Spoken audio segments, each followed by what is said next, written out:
A continuación, causa y efecto.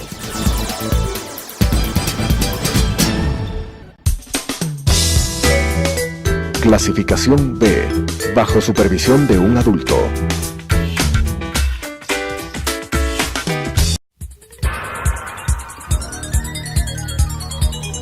Las opiniones vertidas en este espacio por la producción y dirección del programa son de exclusiva responsabilidad de sus autores y de quienes intervienen en ellos.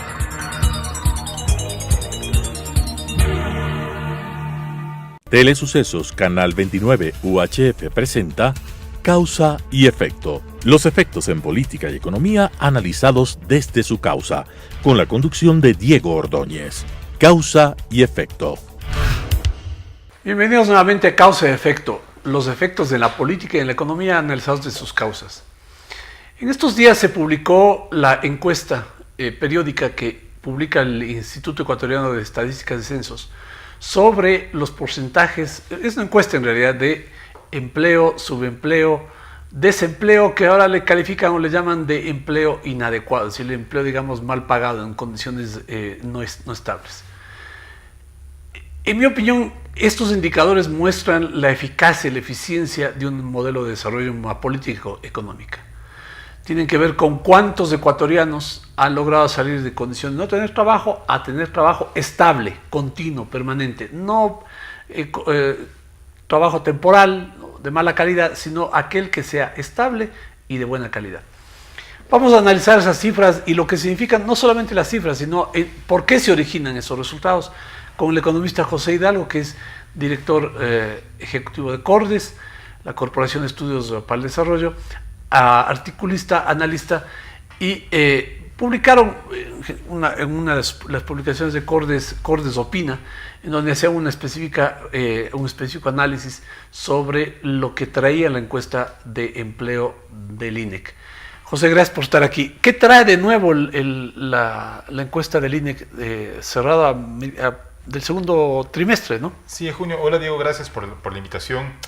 Lamentablemente es una encuesta que no arroja buenos resultados.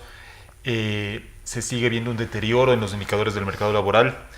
Cae la tasa de empleo adecuado, si bien el INEC especifica que es una variación no significativa estadísticamente, es decir, que esa caída está dentro de los márgenes de error de la encuesta. Pero el empleo adecuado. El empleo adecuado. Pero lo que sí crece y significativa estadísticamente es el empleo inadecuado. El desempleo es un indicador irrelevante totalmente para el Ecuador porque, como hemos hablado otras veces, una persona que se queda sin trabajo y mientras está metiendo carpetas en distintas empresas vende sándwiches para llevar algún ingreso a su hogar. Eso no califica como empleo inadecuado. Es un empleado inadecuado. Entonces, lo que se ve, lo que muestran las cifras es que a partir del fin de la bonanza petrolera, cuando la tasa de empleo adecuado llegó a rondar el 47% de la población económicamente activa, nos hemos mantenido en este 40, 41, 39, pero siempre en torno al 40%, que significa en cristiano que apenas 4 de cada 10 personas que trabajan o están dispuestas a trabajar tienen un empleo adecuado, entendiendo ese empleo adecuado como la persona que trabaja al menos la jornada legal de 40 horas a la semana y tiene un ingreso no menor al salario mínimo vital. En alguna oportunidad yo trataba de buscar información en Chile, por ejemplo, sobre lo que podría considerarse como empleo inadecuado, es decir, subempleo en el Ecuador. No había estadísticas, es decir, llegaba a la conclusión de que no se está midiendo esa categoría, ¿no? México, a pesar de que todos los problemas que ha tenido, deja o menciona como porcentaje de desempleados, me parece que alrededor de un 8%. En el Ecuador su porcentaje está sobre el 50%, está, según no recuerdo, en el 52%.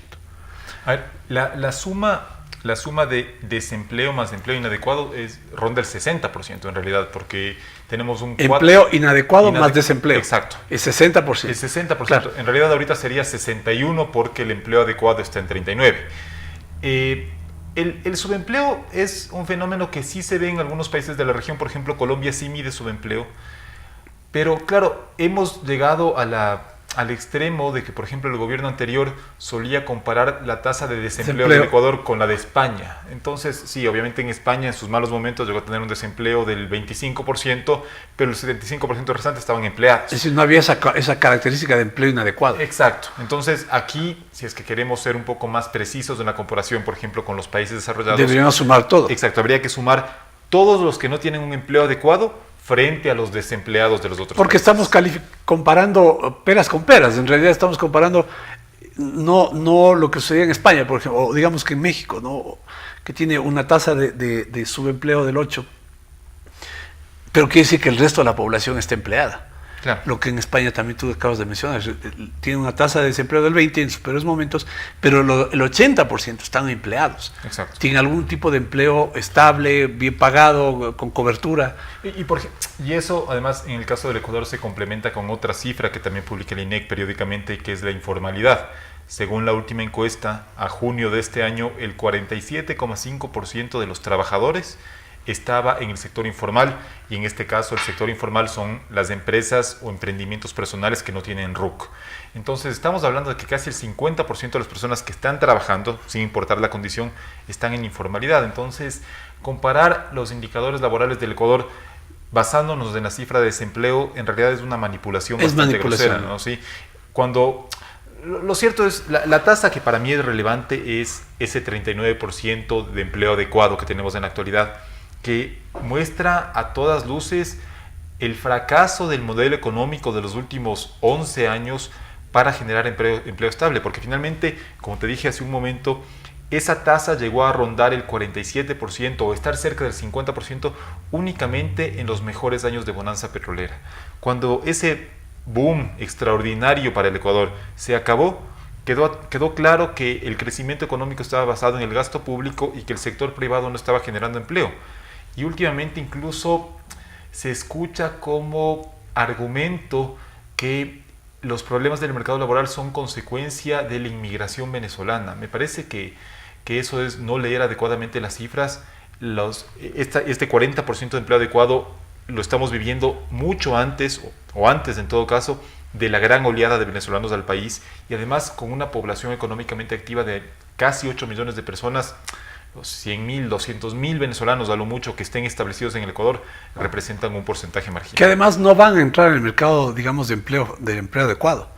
Bueno, algunos sí. Pero muy pocos, digamos, ¿no? Porque en realidad necesitan cumplir requisitos legales para poder acceder a ese tipo de empleo. Es decir, no van a afectar los porcentajes del empleo adecuado. Sí, las tasas que estamos viendo en la actualidad y que, como digo, venimos arrastrando desde el fin de la bonanza, son consecuencia de una recesión en la actividad económica y de la mala calidad del crecimiento de los años anteriores, que no estuvo generado por una mayor inversión privada. El ministro de Trabajo ha dicho que desconfía de las cifras del INEC, sobre todo en cuanto a este porcentaje del empleo inadecuado. A ver, lo que pasa es que la encuesta del INEC lo que dice es, en junio del año pasado el empleo adecuado estaba en 40% y ahora está en 39%, ¿no es cierto? Empleo adecuado. Adecuado. Hay una exacto. caída de un... Sí, pero digamos que es margen de error. Exacto, dice que es una variación no estadísticamente significativa, es decir, que está dentro del margen de error de la encuesta. Y por lo tanto... digamos que se mantuvo igual. Exacto, y entonces sí ha habido algunas interpretaciones que dicen, bueno, esto significa la destrucción de tantos miles de trabajos.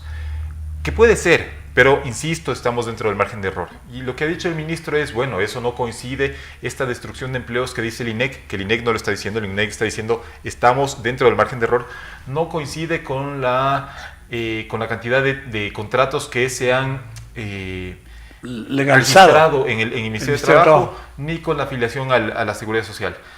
Me parece primero que el ministro no está interpretando de manera correcta las cifras del INEC, y segundo, sí me parece preocupante que una autoridad de ese nivel cuestione al Instituto Estadístico, porque, aunque sea indirectamente y tal vez involuntariamente, genera una presión sobre los funcionarios del INEC. Pero bueno, al ministro de Trabajo, él anunció que se habían producido, me parece que alrededor de 120.000 nuevos empleos. Según las cifras del ministerio. Bueno, aunque hubieran sido... Y el gobierno ha publicado esto profusamente en publicidad, ha dicho que se han creado 120.000 puestos de trabajo. Si eso anunció, claro, posiblemente genera la duda de que el dato que arroja la encuesta del INE no coincide con este discurso propagandístico, ¿no? Bueno, en realidad, si no me equivoco, lo que pasa es que, si tú te acuerdas, la encuesta anterior del INEC, la de marzo, se veía una mejora, en cambio, entre marzo 2017 y marzo 2018. Uh-huh. Y creo yo que eso se debía a que todavía estaba sintiendo los efectos de un año que no fue malo económicamente como fue 2017. Ojo, no fue malo porque la economía creció, pero obviamente creció por los motivos equivocados, porque gastamos a lo loco en base a nueva deuda. Y me parece, como te digo, si no me equivoco, que a esos 120,000 llegaban justamente aplicando esta misma metodología de calcular la PEA por el número de empleo adecuado y decir cuántos empleos se crearon. Entonces, tampoco es cuestión de creerle al INE cuando le conviene y no creerle cuando no le conviene. Y es como claro, porque la cifra era beneficiosa en marzo, exacto, ahora y ahora ya no. Y en realidad hay un antecedente que Rafael Correa en una sabatina públicamente jaló las orejas a los funcionarios y cambiaron las... Exacto, porque no le gustaban las cifras. Luego no cambiaron. O sea, esto fue más bien ya con la metodología actual, pero hubo unas cifras que a él no le gustaban sobre empleo mismo, y llamó públicamente la atención a los funcionarios del INEC. Entonces es ejercer presión sobre un instituto que debería ser independiente de sus mediciones. En el análisis que hace Cordes señalan que se produce un aumento de la informalidad superior a todas las cifras desde que hay la medición con la metodología actual. Sí, en la metodología actual, es decir, cuando el INEC empieza a publicar los resultados estos con esta metodología en 2014, pero tiene información desde 2007. Entonces, nosotros podemos comparar los indicadores laborales únicamente desde 2007. 2007. Y desde esa que coincide la época del inicio del gobierno de Correa. Entonces, lamentablemente, por ejemplo, no podemos saber si los indicadores laborales de la actualidad o del final del gobierno de Correa eran mejores o peores que los que se tenía antes. Y es también una mala interpretación que, por ejemplo, Gabriela Rivadeneira hizo alguna vez, comparar las cifras de empleo desde los 80, o sí, me parece que era desde los 80, cuando la metodología en ese periodo ha cambiado no sé cuántas veces. Pero desde 2007... no habíamos visto una tasa de informalidad de 47,5%. En realidad es bastante alta. En junio del año pasado fue 45%. Tampoco es que se disparó, ¿no? Pero aumentó y fue una variación estadísticamente significativa.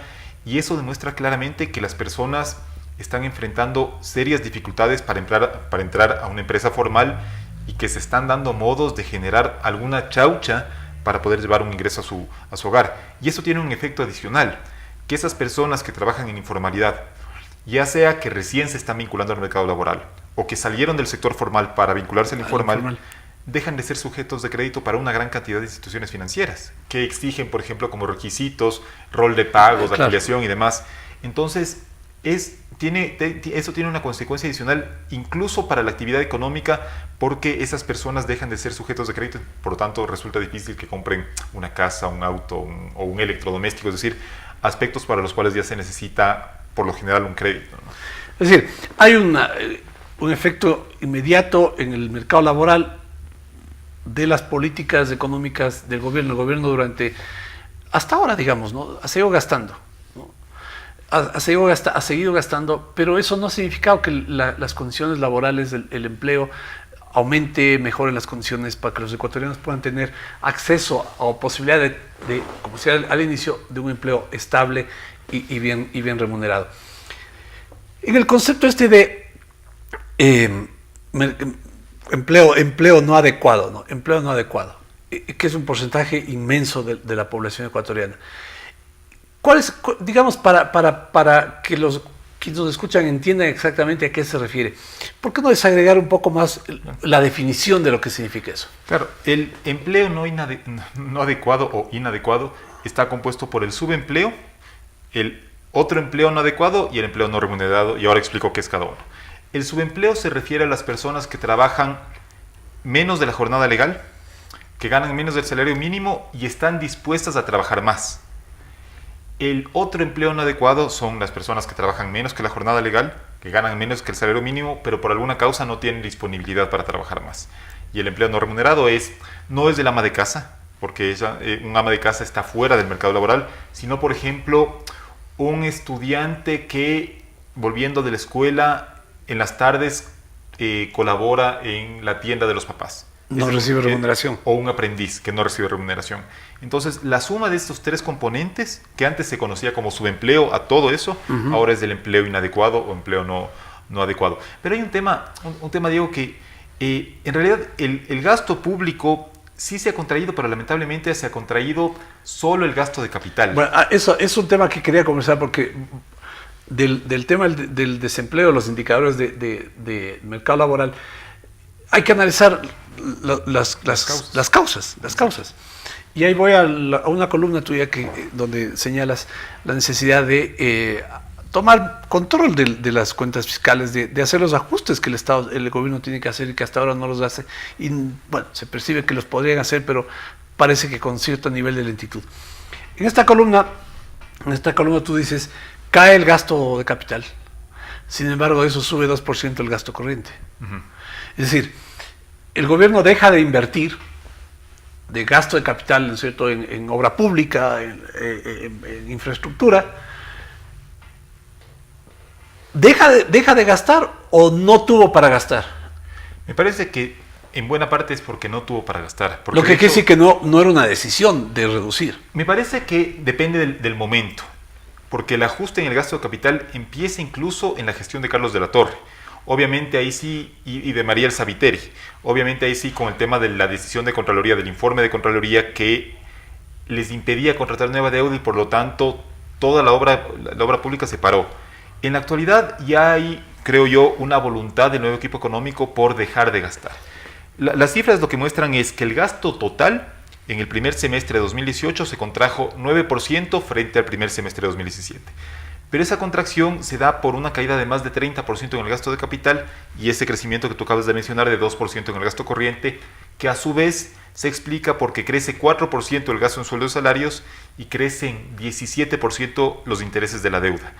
Pero el Fondo Monetario ha destacado avances en la situación fiscal, no solo en el proyecto de ley que está por aprobarse en la Asamblea, sino también en el ajuste que está haciendo el gobierno, pero dice que esta consolidación fiscal, como lo llama el fondo, tendría que ser más balanceada. Yo interpreto esa recomendación como que el recorte no se centre solo en el gasto de capital, sino que se extienda también al gasto corriente. Y en esto, Jaime Carrera, que dirige el Observatorio de la Política Fiscal, ha sido sumamente claro en sus columnas en Cuatro Pelagatos, por ejemplo, comparando los 10.000 millones que gastamos en sueldos y salarios solo del presupuesto del Estado, porque esto además la audiencia debería tener claro. El presupuesto del Estado corresponde únicamente al gobierno central y deja de lado gobiernos seccionales, seguridad social y empresas públicas. Entonces, solo en los sueldos y salarios del presupuesto del Estado se gastan casi 10.000 millones, que Jaime decía, hace una comparación muy atinada, equivale a todo lo que recaudamos por IVA e impuesto a la renta. Así es. Entonces, destinar la recaudación de los dos principales impuestos a sueldos, solo para pagar la nómina del presupuesto del Estado, realmente no hay por dónde defender una decisión así. Pero obviamente una cosa es bajar el gasto de capital, que genera un efecto negativo en la actividad, y por eso estamos viendo una desaceleración según el Banco Central y creo yo también estas cifras del mercado laboral del INEC. Pero una cosa políticamente más costosa es reducir la nómina. Pero a ver, si el gobierno decide bajar el gasto de capital, decide, pues no tiene, no es que decide, en realidad es que no tiene recursos para hacerlo. Debería haber una convocatoria para que eso sea hecho por sector privado, porque tampoco existe esa convocatoria. Es decir, hay obra pública, ¿no? Hay actividades estatales que deberían ser transferidas al sector privado. Áreas en las cuales el Estado ha metido la mano, ¿no? Como aeronáutica, empresas estratégicas, en las cuales debería el Estado abrir la participación privada. Eso significaría que el sector privado invierta, porque el efecto es recesivo. La caída o el deterioro del mercado laboral también puede verse a esto, ¿no? Sí, no, y hay evidentemente sectores, por ejemplo, dentro del gasto de capital se incluye el mantenimiento de la infraestructura. Entonces, para mantener una carretera, bueno, entonces concesiona la carretera y claro, porque si no tienes plata para mantener se va a deteriorar. Exacto. Y es un activo que se deprecia. Exacto. Entonces sería mucho mejor, si bien eso implica un gasto para los usuarios. Bueno, yo como usuario, obviamente no soy un usuario tan permanente como un transportista de carga, pero preferiría 20 veces que me cobren un peaje y saber que esa carretera se mantiene bien y que además estoy liberando una parte de los recursos que si no que el Estado podría o dejar de gastar o en todo caso gastar mejor. Por ejemplo, para los sectores más trascendentales del gasto público como son educación, salud y seguridad. Ahora, es evidente, ya además los usuarios tienen experiencia en lo que significa carreteras concesionadas, ¿no? La red vial de la Sierra, ¿no? La Sierra Central está concesionada y es un sistema vial que funciona, que está bien mantenido, que no genera daños, que podría ser mejorado, pero es bastante bien mantenido en relación a lo que el Estado sin recursos lo puede hacer. Gasto corriente, aumento 4% de sueldos y salarios. Eso no se debe a reajuste salarial, se debe a incremento de gente en el sector público. Es decir, tú mencionas algo que es bien importante, ¿no? Y eso es lo más políticamente costoso. Es decir, cuando el Estado tiene que cortar empleados, cortar burocracia, eso tiene un costo político. Y eso no están dispuestos a hacerlo, evidentemente. Porque en año y más de gobierno del presidente Moreno no se han tomado medidas en ese sentido. Por el contrario, aumenta la nómina, el costo de la nómina y el rol estatal. Bueno, ese aumento yo diría se debe a dos causas. Primero, y esto me explicaban incluso en el Observatorio Fiscal, si es que tú mantienes el mismo número de empleados públicos, el gasto igual te va a aumentar porque, por ejemplo, por los saltos en la jerarquía de militares, policías y demás, que implica un mayor gasto en sueldos y salarios, ¿sí? Entonces, pero eso es sustitución, ¿no? Sí, pero dicen que eso implica un crecimiento inercial, digamos, de más o menos 3% cada año, manteniendo el mismo número. Obviamente, para llegar al 4% que estamos viendo, también hubo una contratación adicional de nuevos trabajadores. Como señal positiva para tener al menos la esperanza de que la cosa va a cambiar, está esta circular o decreto ministerial, en todo caso, que prohíbe las nuevas contrataciones en contrato ocasional. En temporales. Exacto. Y según el cual los 70,000 personas más o menos que están en esta modalidad, algunos de ellos saldrán del sector público, otros entrarán a concursos de méritos y oposición. En todo caso, que se prohíba seguir contratando... Lo que quiere decir que los 70,000 no salen. No, los 70,000 no salen. Es un poco el problema, ¿no? No hay una decisión de una contracción drástica, ¿no? Necesaria, urgente. 70,000 empleos temporales, ¿no? Que están contratados haciendo, quién sabe qué, actividad temporal en el sector público resulta muy extraño, ¿no? Sí, a mí también me resultó extraño.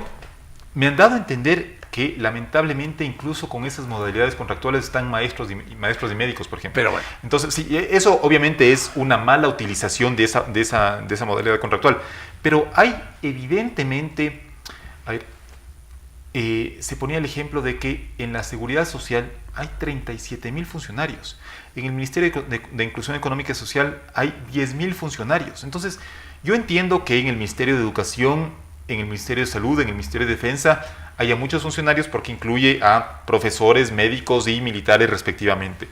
Pero en el Ministerio de Inclusión Económica y Social, 10,000 funcionarios. Y es más, cuando la ministra de esa cartera de Estado en su momento se quejó porque le habían recortado el presupuesto en $10 millones. Un ministerio que gasta $130 millones solo en nómina, sí puede hacer un ajuste de 10. Y ella lo que salió a decir es, si nos quitan esos 10 millones, vamos a afectar a 20,000 niños.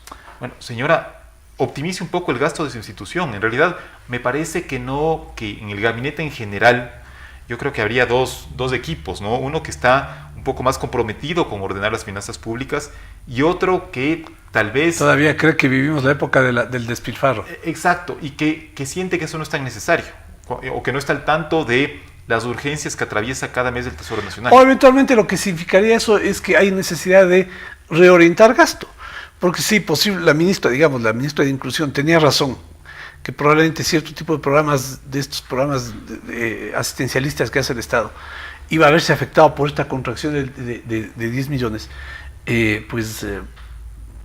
Saquen plata de otro lado, ahorren de otro lado y utilicen estos recursos. Como te digo, un ministerio con 10,000 funcionarios, que solo en nómina gasta casi 130 millones anuales, puede ver una mejor manera de ahorrar 10 millones que recortando programas sociales a niños. El ministro ha anunciado la posibilidad de eliminar el subsidio a los combustibles.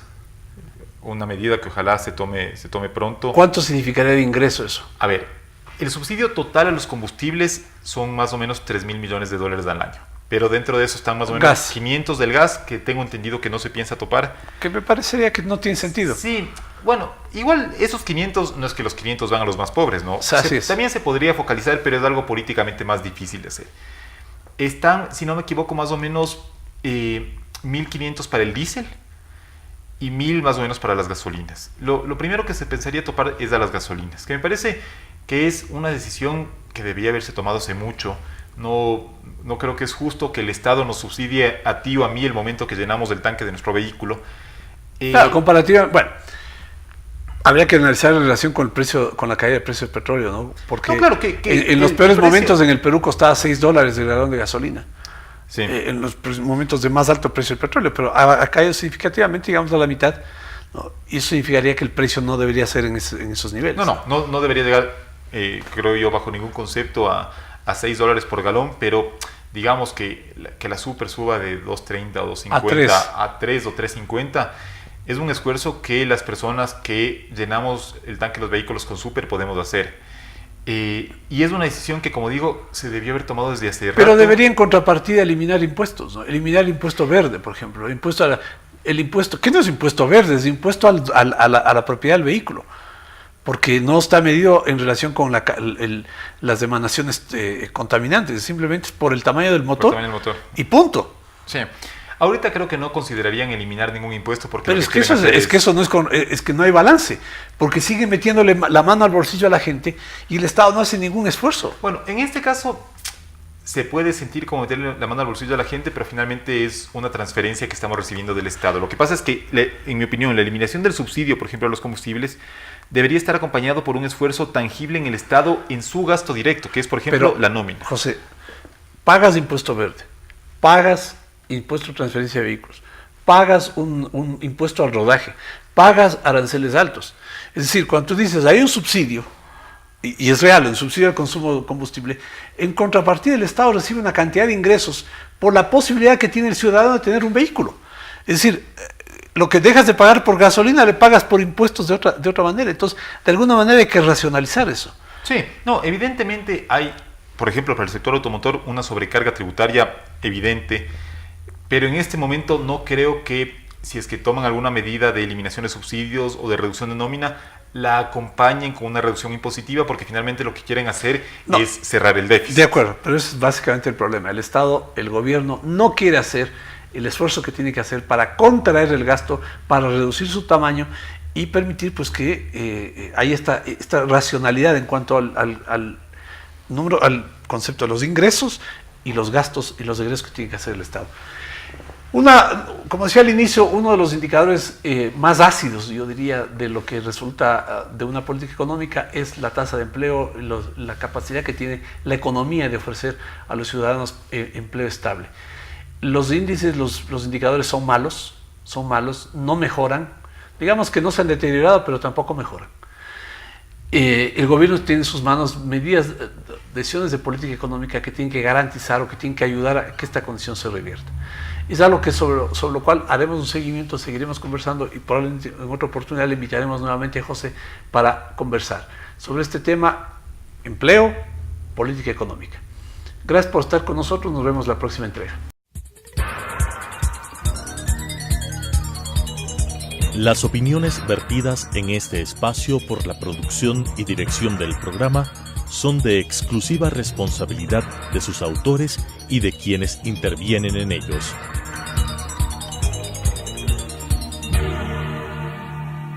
Telesucesos Canal 29 UHF presentó Causa y Efecto. Los efectos en política y economía analizados desde su causa, con la conducción de Diego Ordóñez. Causa y Efecto.